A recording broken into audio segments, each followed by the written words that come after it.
Hi guys, so today I wanted to talk about being happy, how to keep yourself happy, and truck on through this together. So I made a list, illegible list, and I would like to talk about them. So this is how I was able to deal with this. Number one, be your best friend. Now, what does that mean? When you're sad, what does your best friend do? They pick you up, they make you laugh, they hang out with you, they have a good time. So when I get sad about this, I have to pick myself up. Nobody else is there. It's usually just me in a bed and a bunch of blankets. So, what I do personally is I'll put on like a comedy. I'll put on something that makes me laugh, or I'll call somebody that makes me laugh, or I just find ways of picking myself up. I try not to get into the negative thought cycle. And, it's really helpful. Also, when you're being an idiot, your best friend will slap you around a bit, tell you you're being ridiculous right now, and that's really important. I feel like everyone needs to kick their own ass because no one else can do it for you. No one knows what your limits are. No one else except you can do that. So, when someone without chronic fatigue tells you, "Well, why don't you just get up and go for a walk?" You're like, what the are you talking about? You have no idea how I feel right now. And the thing is, they don't. They have no idea. I don't even have an idea because every chronic fatigue patient is different. So it's up to you to push yourself. And don't push yourself to an obnoxious limit. Think of what your best friend would say. Would your best friend say, I think you're overdoing it right now? That has to be you. No one else can tell you. Alright, so, second thing is be your own doctor. Now, what does that mean? It's your responsibility to do the research. And it sounds crappy because your brain is probably at 10% and you probably are thinking, what? I do not have the brain power for this. But you have no choice. I mean, unless you have someone there that's Googling everything, you have no choice. You have to be your own doctor. You can't just listen to them. They don't have all the answers. They don't have all the time in the world to sit there and Google everything and read all these papers and figure out what other doctors are doing, especially if you're not seeing a chronic fatigue specialist. You're just seeing a GP or you're just seeing like a infectious disease doctor.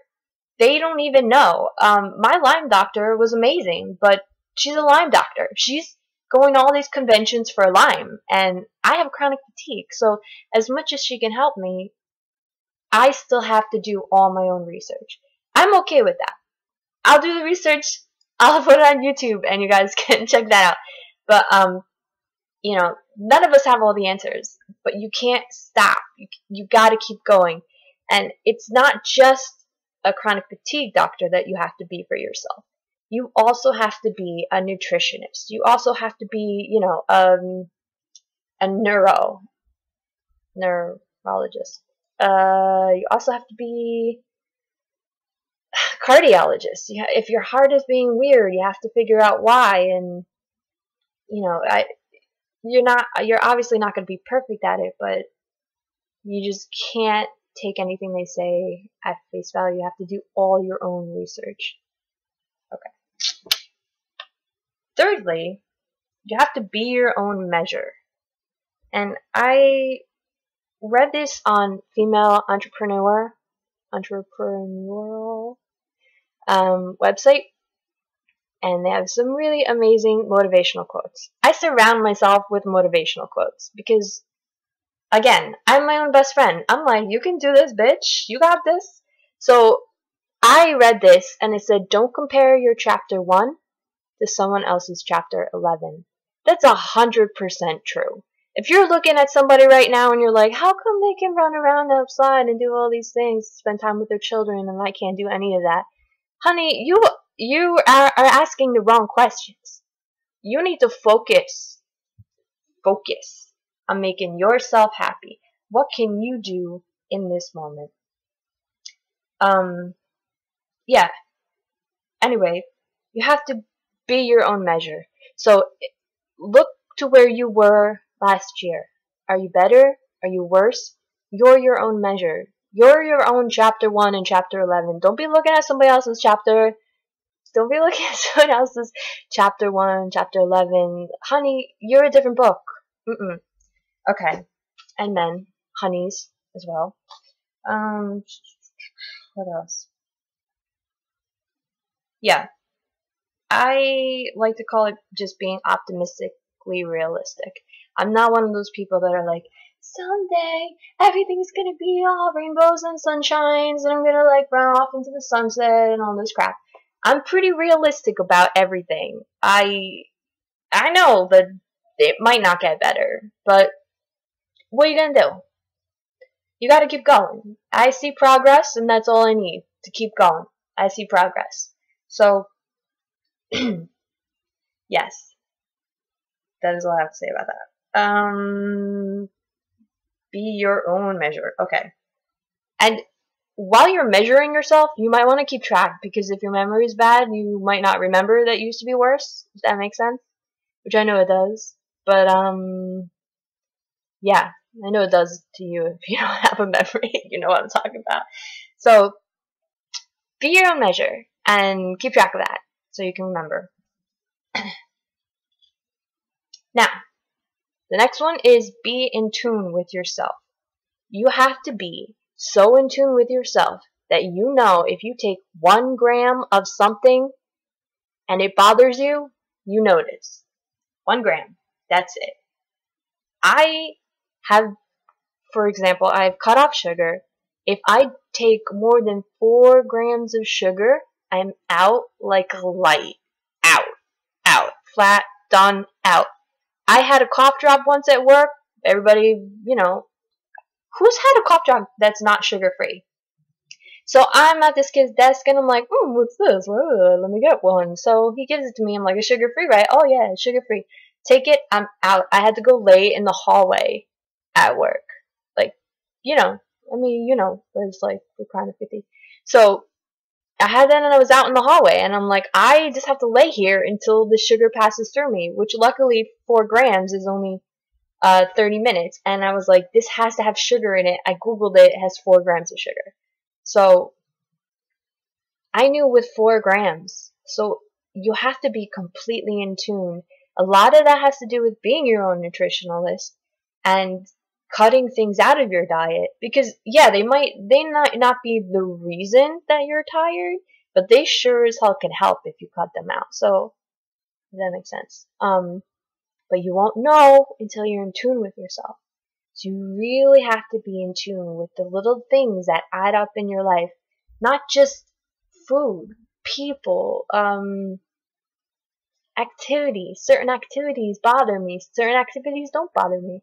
I could go for walks all day and I'm fine. So, and not everybody can do that. You need to know your own body. And certain vitamins and supplements work for me. They might not work for you, but you know what? You won't know that until you're in tune with yourself. So, you gotta be in tune. Next we have be creative. There's a economist theory. It's called the Pareto principle. It says that 80% of the work can be done with 20% of the resources. That's true for economy. So let's say, for example, a job. 80% of the work is done with 20% of the resources. So what does that mean? Who cares what that means? That's economists. I'm going to apply it to chronic fatigue. What does that mean in terms of chronic fatigue? That means 80% of what we do in a day can be done with 20% of the resources. That means, I thought I wrote it down, but I guess not. That means 20% of your thought process, 20% of your memory, 20% of your energy. Now, the only way to apply this to your life is to get creative. Be in tune with what 20% is giving you the 80% results? Be in tune with that. What is it? What do you do on a daily basis that's giving you 80%? And then just do that. Just that. For me, I try not to focus on hair and makeup, which is pretty obvious. And I would rather conserve that energy and go for a walk. If I have 10 minutes, I'm gonna go for a walk, because a walk is better for me health-wise than sitting there and putting on makeup. So yeah, I might look like crap in these videos, but you know what? I feel healthier, and I don't know, getting more blood flowing through a walk than I am with doing all that crap. So be creative about it. For example, like the rice cooker. I have a rice cooker because I set it and I forget it, and I save what, 10 minutes of standing up. I have a dishwasher. I save what, 15 minutes of standing up and moving my arms around, and it just soaks up so much energy. And what can you do laying from a bed? If you have a list of things you need to do that day, see if you can do any of them laying down. See if you can do any of them together. See if you can pay someone else to do them. See if you can just find creative ways to get it done with less energy, less thought power, less everything. See if you can get it done. I mean, there's a lot of time that's wasted, especially if you have, well, I mean, I don't have children, so I can't really relate to this, but if you have children and they have energy, there's a lot that they can do to help out, and it doesn't seem so overwhelming to them. So see if you can, bribe them to do the dishes or something. I don't know, but there are just there's a lot of ways to spread the energy vampires around, so freaky. Okay, so that's it, yeah. So we have be your own best friend, be your own doctor, be your own measure, be in tune with yourself, and be creative. And hopefully these are a good 5 tips to help you plan out your life with chronic fatigue. I found them to be really helpful. I pick myself up. I give myself time to cry. I'm like, cry it out, girlfriend. Cry it out for half an hour. Then we're going to get up, go for a walk, call somebody. We're going to make it happen. So, these things really work together to your benefit. But it's really up to you. These are all things that you can do that can help you.